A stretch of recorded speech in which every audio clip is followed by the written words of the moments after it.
horses of war.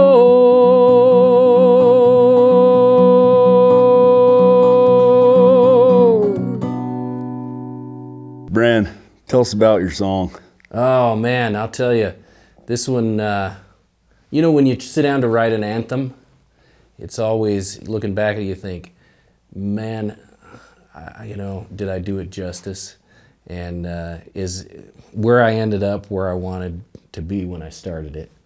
And, you know, songs like Ballad of Ed Cantrell, you know, and, you know, Highway to Nogales, and just, you know, a lot of songs. I remember I wrote The Houndsman on Valentine's Day. Okay. And, you know, there was a point at which I realized as a writer that I could start with an idea and end up kind of where I wanted to be, you know. So Horses of War, I think, is really a culmination of just, you know, 30 years of trying to write a good song, and really starting out with an idea in mind to pay tribute to somebody who deserves it. Yeah. And then trying to follow them through the annals of history and write poetry around, you know, fairly significant events that probably lasted large blocks of time, and you know, blocks of time that were a lot larger than a single stanza in a song. Yeah.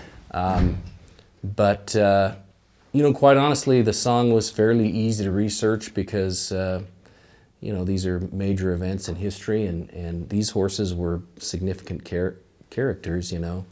Marengo, you can go see Marengo, and you know, if you go over to England, you see him at a museum, you know, and you know, restored forever, and at least his skeleton, you know, his bones.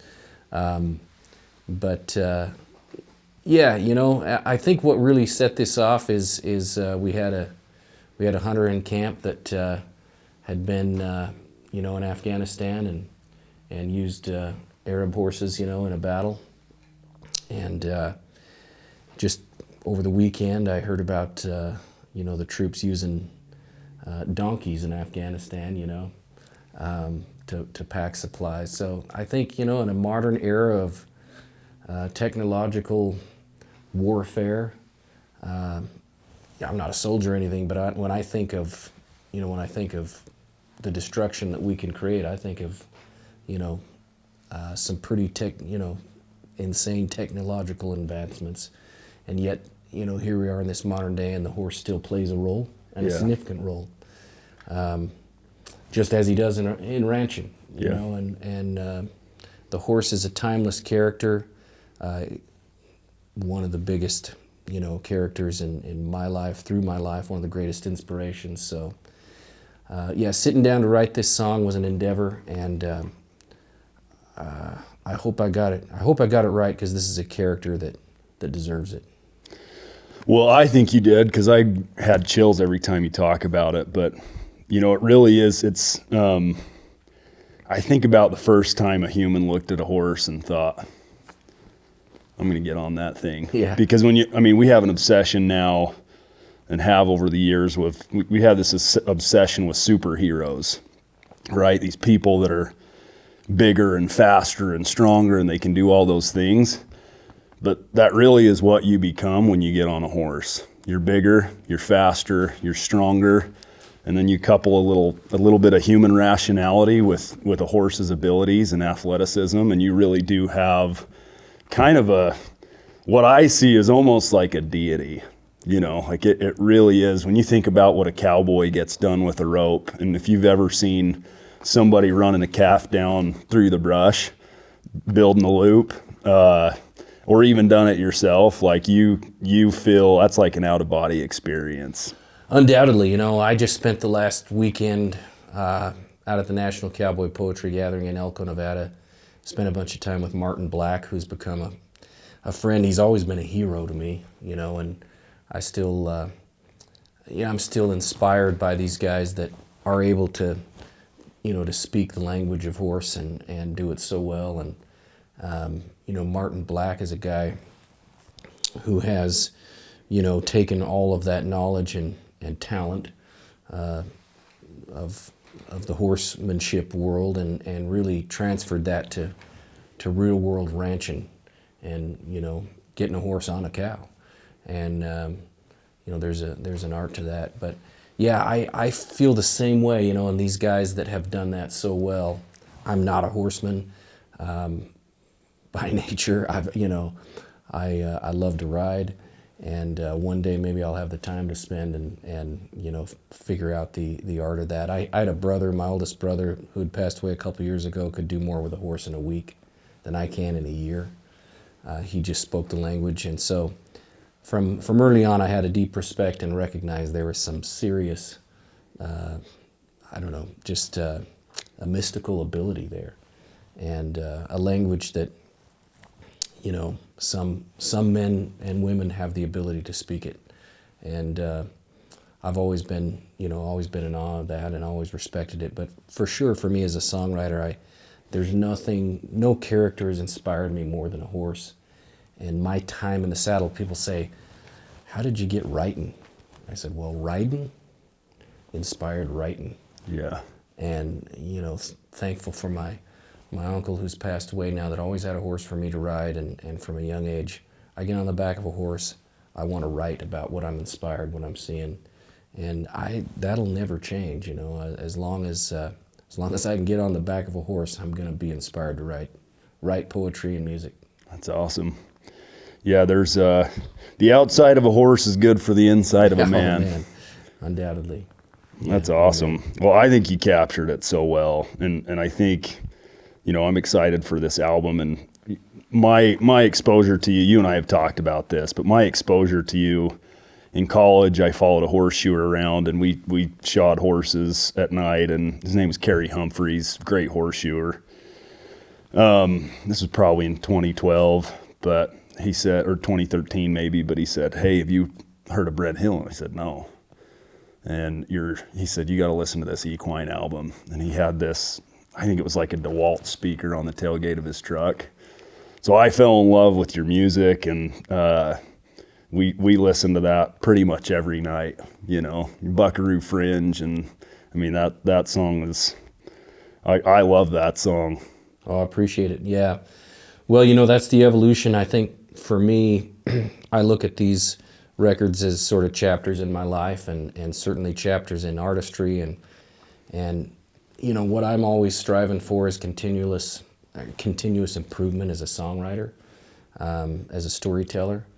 I'm looking for places in the world where a song is not that should be, and has a song been written about the war horse? Probably, but nothing here recently that I'm familiar with. So I found another space, where I thought, there should be a song here in the world for this character, and it's what drives me on to continue to be an artist and to continue to love this. I travel, as we talked, 60,000 miles a year behind the wheel. Plenty of time, running through airports and sitting in an airplane and wishing I was home already and all that kind of stuff, and the politics of the music industry and the entertainment business and that kind of stuff, is not necessarily what keeps me in this, but for sure what keeps me in it is writing music, creating music, and I know who I'm creating it for. I mean, it's guys like you that come to support me that keep me doing it. I know what you love about life. It's the same stuff that I love. I know what your story is and what you're trying to do. Your videos inspire me. So I know who my audience is. I know what they love about life, and I'm trying to, tell their story and tell the story of the West in a way that keeps them doing what they love to do.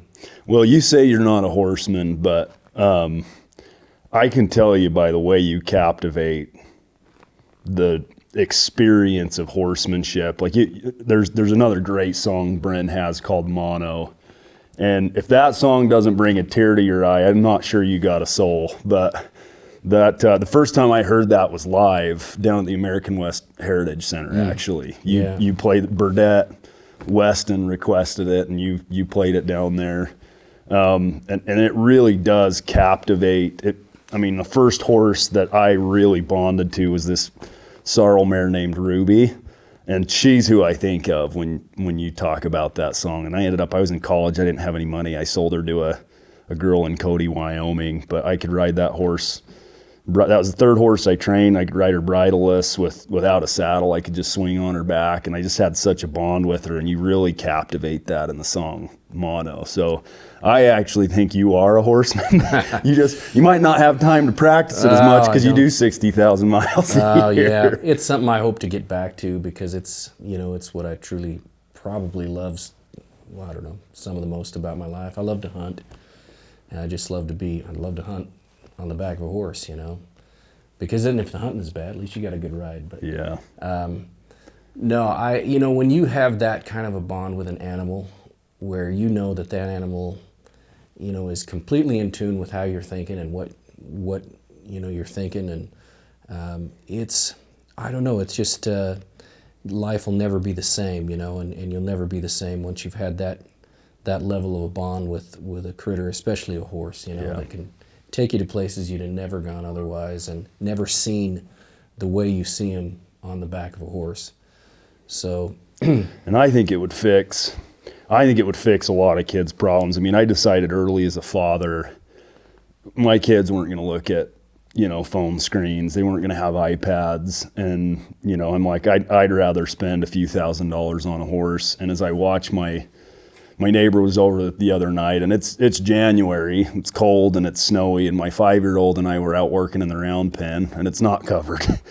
But just to watch her as she's moving this 1,100-pound cow horse around and stopping him and backing him up and spinning him around, and my next door neighbor was like, man, that's cool. And it's my first experience trailing cows. I was 4 and we were up in Star Valley, Wyoming, and that was my first thing when I knew, like, this is what I am born to do. Yeah.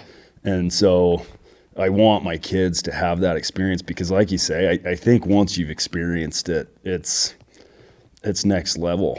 Yeah. I think every kid in America at one point in their life has thought, even for a half second, about being a cowboy. Oh yeah, there's cowboy. There's a little cowboy in all of us, no matter where we come from, in especially everywhere I've been in America and Western Canada.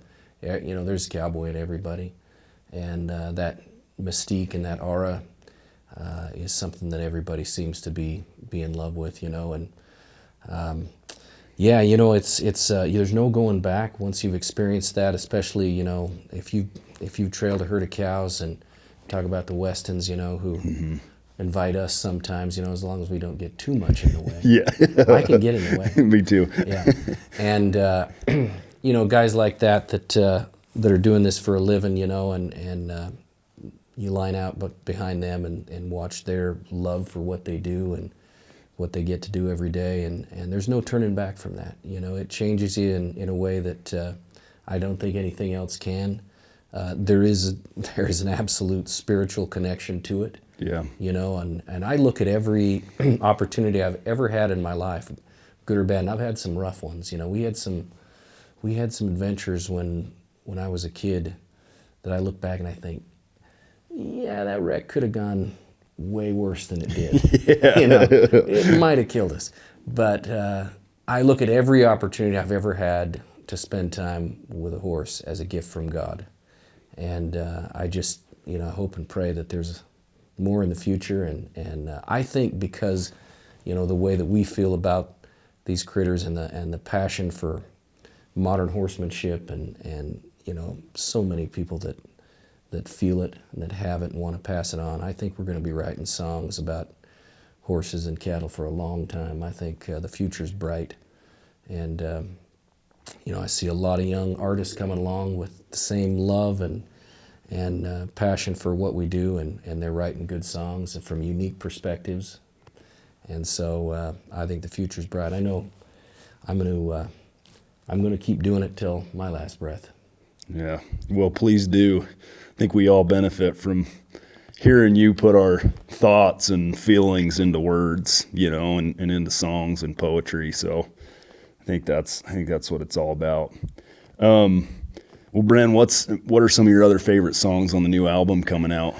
You got any others you want to play for us? I'd love to. Yeah, I have a song called "Whiskey and Fire" that Yeah, this song came from really just a small excerpt that I read, and the words said, our saving grace was whiskey and fire.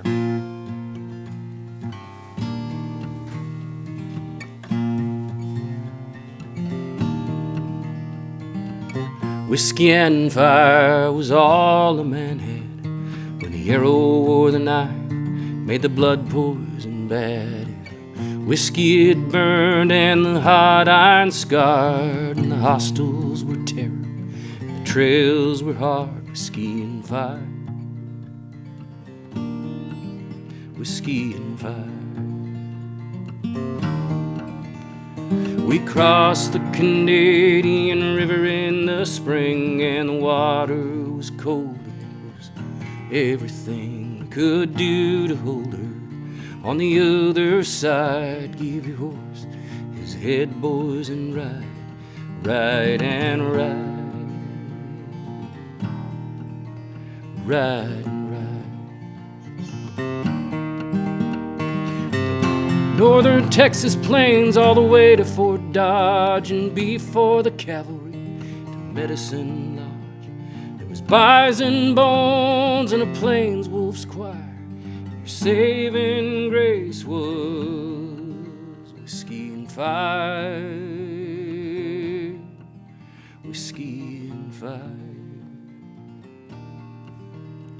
To the northern trails where the contract herd, at the Rocky Mountains I was lost for words. Fort Casper was the last outpost, and the northern Sioux were ridgeline ghosts, ridgeline ghosts, ridgeline ghosts. And the Sioux would raid in small fierce bands, shooting arrows and guns from their rainless hands. From the flint-head arrow of a Cheyenne brave, there was only myself and my horse left to save, my horse to save, my horse to save. From the cold west wind came an early snow, and it was colder than anything a southern boy could know. And the night wind break was your only desire, and your saving grace was whiskey and fire, whiskey and fire. Calling out from a shallow grave, the forgotten West is a lost enclave of the dreams of men that were so inspired by their visions in whiskey and fire, whiskey and fire, whiskey and fire, whiskey and fire.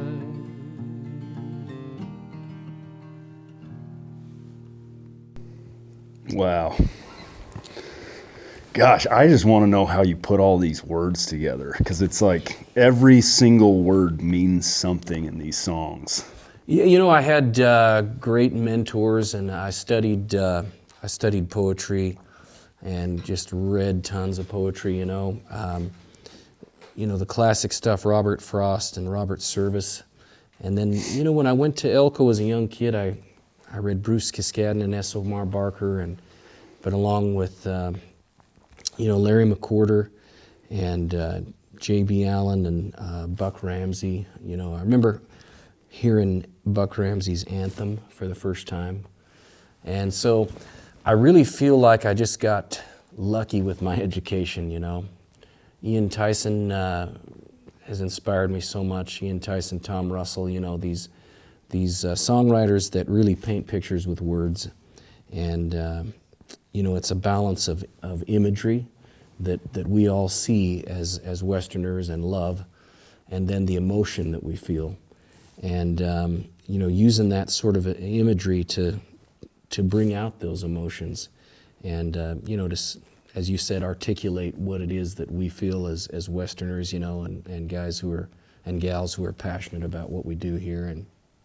And so I just feel fortunate that I stumbled onto enough really great art and literature at a young age that I got a really great education, you know. And I, you know, I absolutely have to work at it. I've thrown away a lot of stuff that I've written, but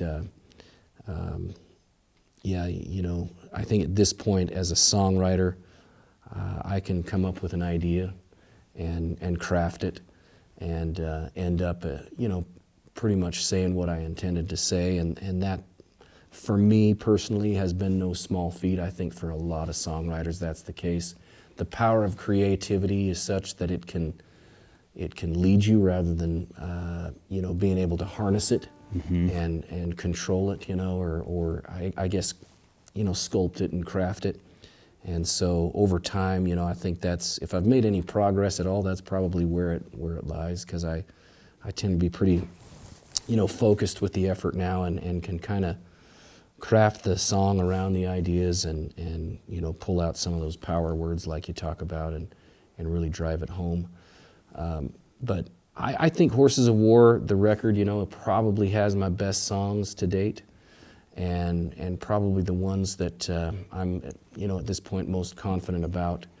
And you know, I think we did a pretty good job of presenting them from a production standpoint, you know, and being in the studio and you know, arranging them and recording them in a way that, you know, we can hit the message home. We throw the rule book in the garbage can. I should say in the fireplace. If it's in the garbage can, you can pull it out. Yeah. We throw it in the fireplace, you know, and do what the song calls for and what the song needs. And you know, right or wrong or indifferent, that's kind of how I've made records and how I'll continue to make it. And some of these things need to be said and stood behind in a pretty bold way, you know. And so, you know, we don't make records for radio. We don't make records for, you know, hoping to get a Grammy nomination or anything, or any awards shows or anything like that. We make records to tell a story, and that, you know, that's the approach that I've had, and the one I'll continue to take. Horses of War is record number 17, and I hope that the best music is yet to come. As much as I love this record and some of these songs that are on it that I sweat bullets over, I hope the best is yet to come, really. Yeah. I'm sure it is. I mean, there's most people know about the 10,000 hour rule that it takes. I mean, that's the amount of time it takes to master a craft. And you're way past that at this point when you've been writing as long as you have. Only because it takes most people 10,000, it takes me 100,000. So. Yeah. I just, you know, the first guy I took guitar lessons from, his name was Jesse Crosby. He was a jazz guitarist, phenomenal player. I think he maybe got his doctorate from University of Utah, or Utah State anyways. But I remember one of my first lessons, I wanted to learn the song Cats in the Cradle. And afterwards, we listened to the song, and then afterwards, Jesse said, you know, the best artists are able to tell a story in a way that matters in their songs. And that's what a lot of modern music is missing. But like you and kind of this contemporary cowboy musician group continue to carry on that tradition that really, in my opinion, is the pinnacle of songwriting and musicianship. Yeah, and I'm probably biased towards my fellow artists in this genre, but I really do feel like, in terms of artistry and abilities, you know, I think about Don Edwards, who I miss so much, the quintessential singer, balladeer, guitar player. You know, the guy that could stand there and just be one voice and one guitar but sound like a symphony. And you know, I think about Dave Stamey as just such an accomplished solo artist, and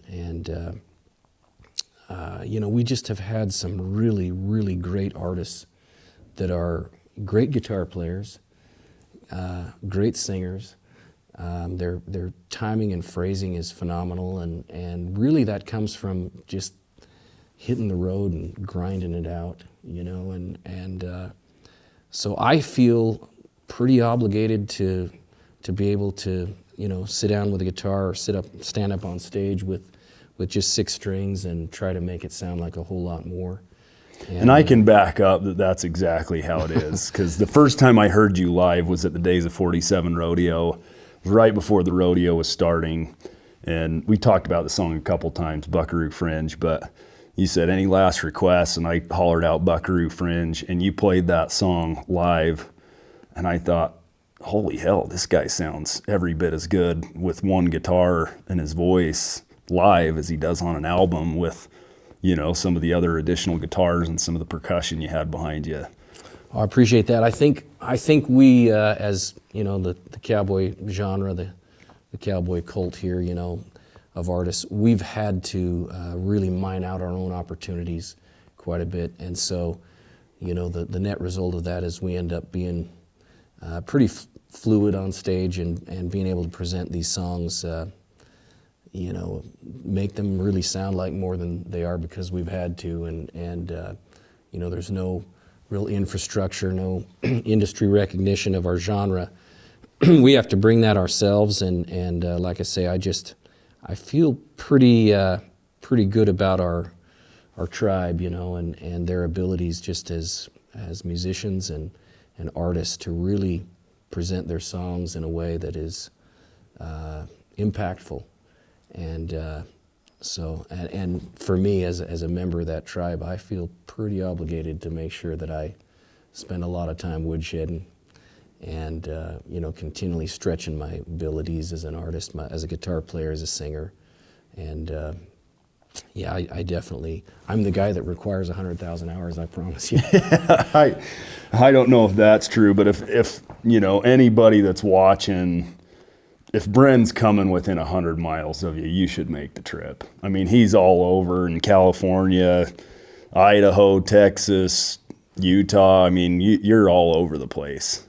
Anywhere they'll have me, you know. Yeah, that's kind of how we have to do this. But yeah, we're lining out a calendar right now for the year 2024 and beyond. And man, I just still to this day, when the phone's ringing or the emails are coming in saying, "Hey, can you come play for us?" It's an honor and a privilege, and I don't take it lightly. It's how we make our living, you know, how I feed my family. But I just feel really fortunate every time I stand up to the microphone and play a song that I wrote, and you know, look at guys like you out there that I know it's, you know, it's a part of their life and part of who they are, and to some degree, you know, I think my songs are more theirs than mine, because you know, I know, like I say, I know who I'm writing these for. I know what moves them. I know what they love, and I tell artists, you know, you want to really get down the road doing this, you got to learn your supporters' names. You got to learn their kids' names, their horses' names, their dogs' names. You got to know where they come from.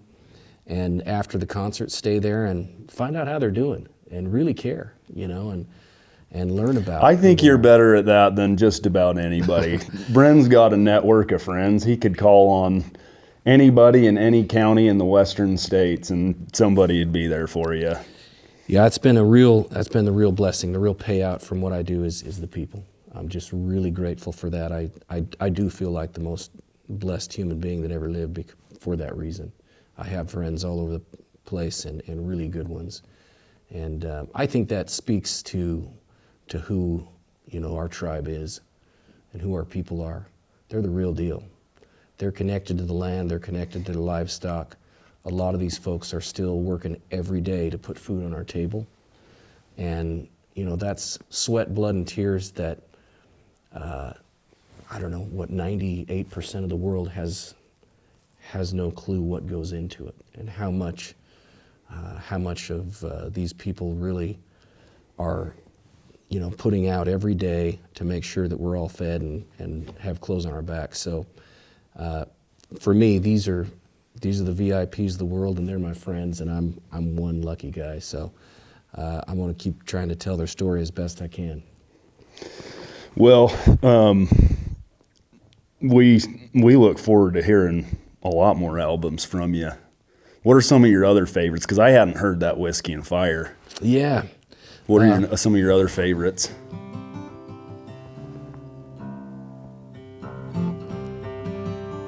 You know, this is a song that I wrote. We just went through a pandemic.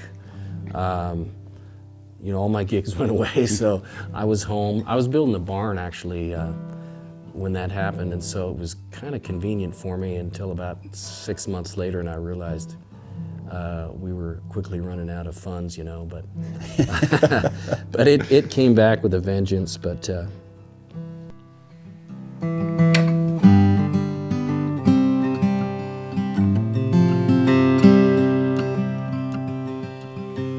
every living, breathing thing must die.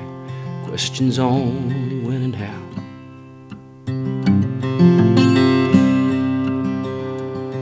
And as I saddle up this morning, Lord, I know it could be me, it could be now.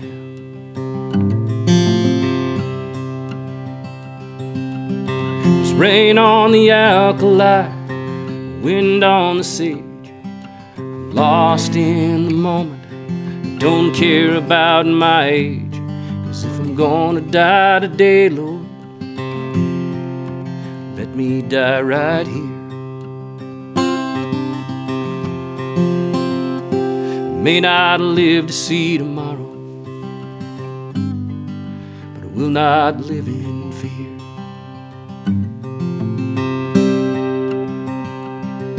There's a million ways to die these days, from cancer to COVID to Colts. I might get caught on the flat and get struck down by a stray lightning bolt. I might live to be 100, I might not see this day.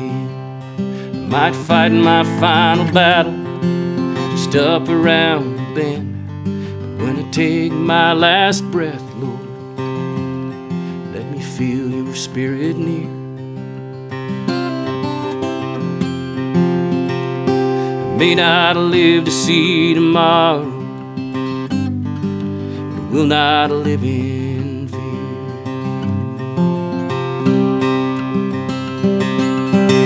Bring on the lightning, Lord, bring on the rain.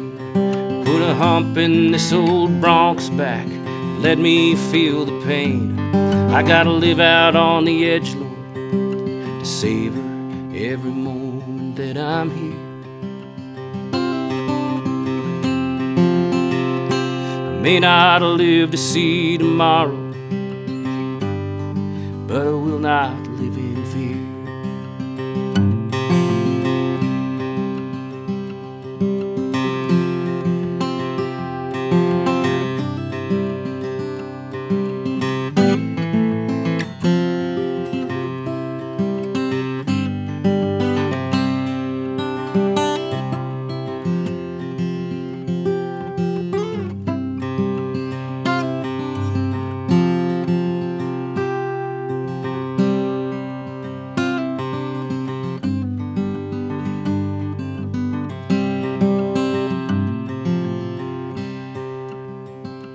I know life's the greatest blessing the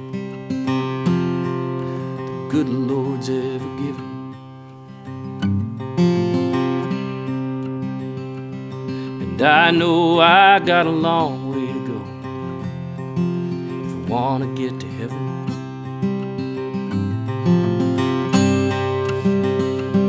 But as I loosen up the ladder go and I lift my saddle off, I think about that meadow far below the rocky bluff, where I felt the chill of autumn, and I thank the Lord for letting me live here. I may not live to see tomorrow, but I will not live in fear. May not live to see tomorrow, but will not live in fear.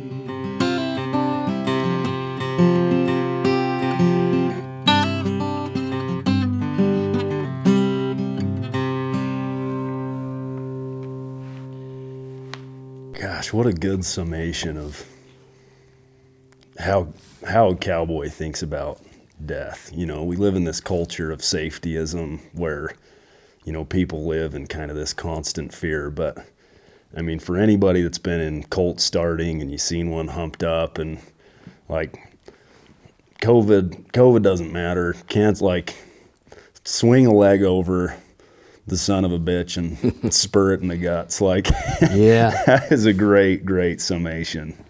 Yeah, you know, we're all just you know, living on borrowed time, really, and you know, when God decides to bring you home, you're going home, and so yeah, you got to live, you know, and that was, I think, for me, you know, the scariest thing about COVID was not thinking that I might get something and die from it. You know, I sort of accept that. I know that that's a possibility. I've had a son go through cancer. You know, my now 18-year-old son is a brain and spinal cancer survivor, and I saw him, you know, just power through cancer treatment and lose his hair 3 times. And How old was he when he went he was through 2.5, yeah. Oh my gosh. And you know, had to be completely rehabilitated, lost his right side out of surgery, and lost his cough, gag, swallow, and you know, he's really, for me, a walking miracle.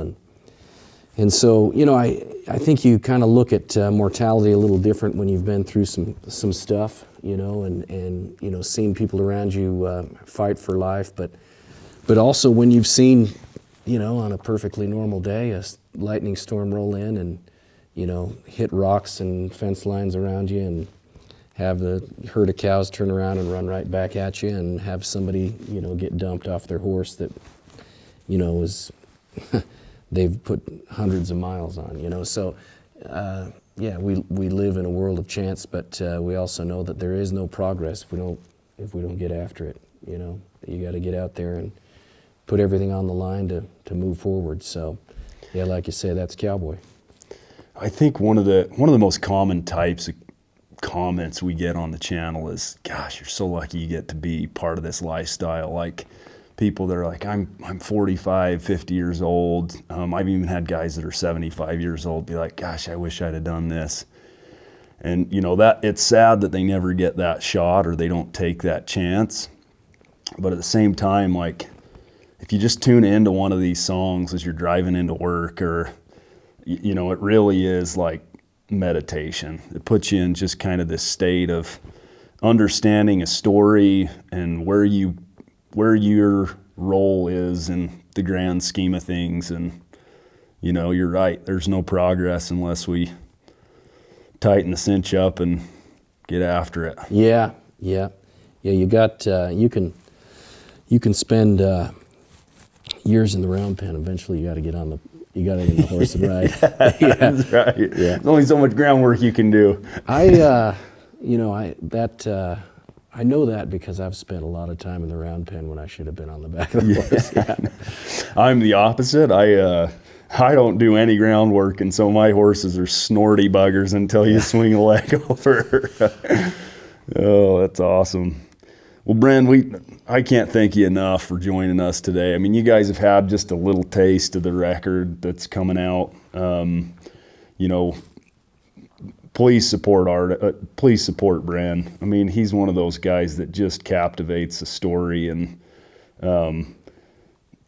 I don't know if there's a guy that better sums up just life in a song than you. Oh, I appreciate that. I'm honored, and I appreciate that very much. I appreciate you taking the time to do this today. Yeah, Brenn, thanks for being on. Big thanks for everybody that's kind of joined us for this session. I know this is just a little taste, but again, if you ever get a chance to see Brenn Hill in person, you need to do it, because he talks about making a guitar and a voice a symphony, and how he's tried to do that, and that is absolutely true when you go to your concerts. So appreciate you being on. Thanks for having me. Thank you. All right, that's a wrap. Guys, thanks so much for joining and taking a minute with us on the channel today. We've been Brenn fans for a long time. I used to listen to Brenn when I was shoeing horses in college, and his music's always been very dear to me. Please support him as an artist. It's what he does full time. If you can buy a CD, the CD has way better audio than anything you're going to get on Spotify or Apple Music. Happy listening. Adios.